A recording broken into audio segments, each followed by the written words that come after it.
a falar aqui sobre um negócio bem importante dentro da oficina de repintura que chama retrabalho.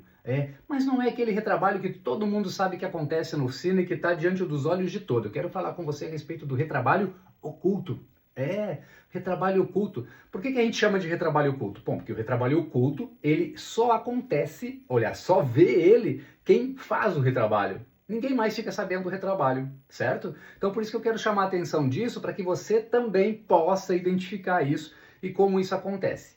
As maneiras, vou te dar um exemplo aqui de um exemplo bem típico que eu mais acompanho, assim, ou mais acompanhei no período que eu estava fazendo bastante parte técnica dentro da oficina, tá? Dentro da cabine de pintura é onde acontece os retrabalhos ocultos mais caros. Dentro da sala de pintura onde acontece isso. Como é que acontece o retrabalho oculto dentro da sala de pintura? Na prática, o que acontece? Muitas vezes o carro chega para pintar lá na cabine de pintura, depois que você passa lá e vê que o cara está botando o carro para dentro da cabine, fechou a porta, vai fazer um ajustezinho lá no isolamento para começar a pintar. E aí começa o problema. Tá bom? Aí começa o problema. Aí ele começa a desengraxar o carro e começa a achar primer que não foi bem lixado, primer que ainda está áspero em alguns lugarzinhos, há uma parte lá que não está bem limpa, que precisa ser limpa antes dele começar a terminar o isolamento, algumas áreas de cantinho, de friso, alguma parte da peça lá que ainda está cheia de pó, que ele precisa soprar bem, desengraxar bem nas canaletas e tudo mais, algum lixamento que foi feito rapidinho com água e que ainda tem resíduo d'água na beira da borracha. Eu estou falando para você de coisas que deveriam ter sido feitas na preparação para que a mão de obra do pintor, que normalmente é mais cara que os demais, ela não tenha perdas. Então eu dei alguns exemplos ali. Um outro exemplo muito ruinzinho e pior do que esse que eu falei até agora, eles geram um aumento bem substancial de tempo do pintor ali preparando o cenário, preparando o carro para pintura. Mas um que é assim de assustar e que arrepia os pintores, ou deixa eles de cabelo em pé, quem tem, né? É claro, é a questão do lixamento mal feito do primer, do alongamento feito, vou dar o exemplo aqui, né? Alongamento feito com lixamento com a mão, sem ferramenta nenhuma, lixamento úmido de modo direcionado. Você só enxerga todas as marcas de dedo lá na lateral. Por exemplo, vai pintar um paralama e alongar uma porta, por exemplo. Aí você olha a porta onde ele vai alongar, tá a marca lá onde cruzou o dedo do preparador. Tudo aquilo ali precisa ser relixado pelo pintor. Tudo precisa ser repassado. E às vezes o pintor, ele começa, o pior de tudo, ele começa a dar tinta. E aí vê que está ficando toda marcada, todo rajado onde ele está dando a tinta, e está aparecendo risco de lixa direcionado, que alguém passou uma 320 lá no primer, com o taco, e depois esqueceu de roquetar bem, e está lá aquele riscão. E aí ele vê que o alumínio já começa a cair todo torto, e ele tem que parar tudo.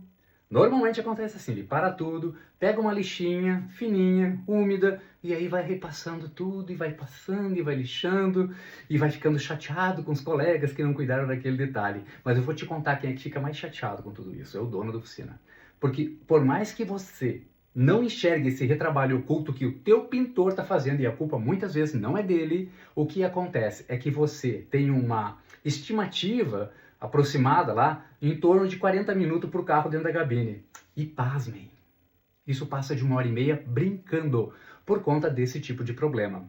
Ou seja, então onde é que você quer chegar com isso? Eu quero chegar no ponto de que você precisa ter padrões definidos, mensuráveis e replicáveis, para que você consiga diminuir esse tipo de problema dentro da área de pintura, por exemplo. Eu nem estou falando do resto, estou só falando do trabalho oculto que acontece na cabine, na cabine. Tem gente que fala cabine, né? Mas é na cabine de pintura. Então, olha só, dá atenção para isso. Conversa com o teu pintor e você vai ficar surpreso com o que ele vai te contar, porque acontece todo dia. Pode não acontecer com todos os carros. Daí lembra o que eu falei no vídeo anterior? Identificar o nome, a frequência e depois fazer o ajuste? Nesse caso aí é a mesma situação. Fala com o teu pintor, ele vai te dizer, ele não vai dar nome aos bois provavelmente, mas ele vai dizer assim, olha amigo, nome aos bois é bom, né? Ele não vai identificar ninguém pelo nome ali, que possivelmente está entregando o serviço lá com um pouquinho de deficiência, às vezes nem é problema de falta de habilidade, às vezes é correria mesmo, tá? Eu entendo, eu já estive dentro da oficina, eu nasci dentro da oficina e eu sei como funciona.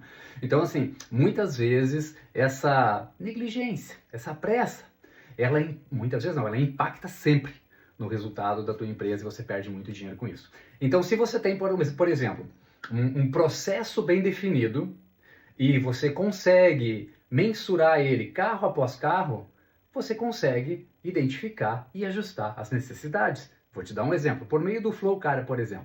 Quando o carro entra na cabine, o teu pintor, ele abre lá no smartphone dele ou no tablet, o que você usar ali, o sistema mobile funciona muito bem nesse caso. Ele vai clicar ali e vai dar a entrada dele, tá? Vai botar o nomezinho dele lá no começo do trabalho. Ó, carro tal, S tal, iniciar a atividade. E ele vai para a cabine. Ele vai preparar, ele vai pintar. E quando ele termina de pintar o carro, que ele está prontinho, ele revisa tudo. Agora não tem mais o que fazer. Ele vai lá, abre a mesma OS e finalizar a etapa. Registrou aquele tempo de trabalho dele ali, certo? Agora imagina que no final do mês, ou em qualquer momento, né? Eu estou acostumado a falar final do mês, né? A qualquer momento você resolva dar uma olhada lá como é que foi os últimos 5 carros. Você tem lá uma média de 3 peças por carro pintado, você olha os 5 carros e aí dá uma olhada na variação de tempo que o teu pintor gastou na cabine. É óbvio que vai ter variação, dependendo do tipo de cor, qual é o tipo de peça que vai pintar, mas as variações elas são bem pequenas. Agora, quando você encontra uma variação grande, lá de 30%, 50% a mais de tempo, em cima de um carro em relação ao outro, você pode conversar com a tua equipe e efetivamente fazer os ajustes necessários para que você pare de perder dinheiro. Imagina que você vai conseguir aí derrubar, se tiver esse tipo de controle, você consegue derrubar o trabalho, ou melhor, o retrabalho oculto, dentro da cabine de pintura, onde tu tem o maior prejuízo, porque ali está envolvido basicamente 30% de todo o custo que você tem de material, que é tinta e verniz. Aliás, desculpa, só tinta, né? Se botar o verniz, o pacote fica mais gordinho ainda ali de custo. Mas o principal, e que eu considero mais importante, que é o tempo perdido, que é o valor de mão de obra que você, infelizmente, não consegue recuperar se não mensurar. Se você mensurar, consegue ajustar e no próximo carro o prejuízo é menor ou simplesmente não vai existir. Então, dá atenção ao retrabalho oculto na tua oficina, ele existe, não ignora, tá bom? E Flowcar pode te ajudar muitíssimo nesse tópico, porque afinal de contas é um sistema desenhado por quem entende de repintura para ajudar você a ganhar mais. Ou melhor, não perder dinheiro.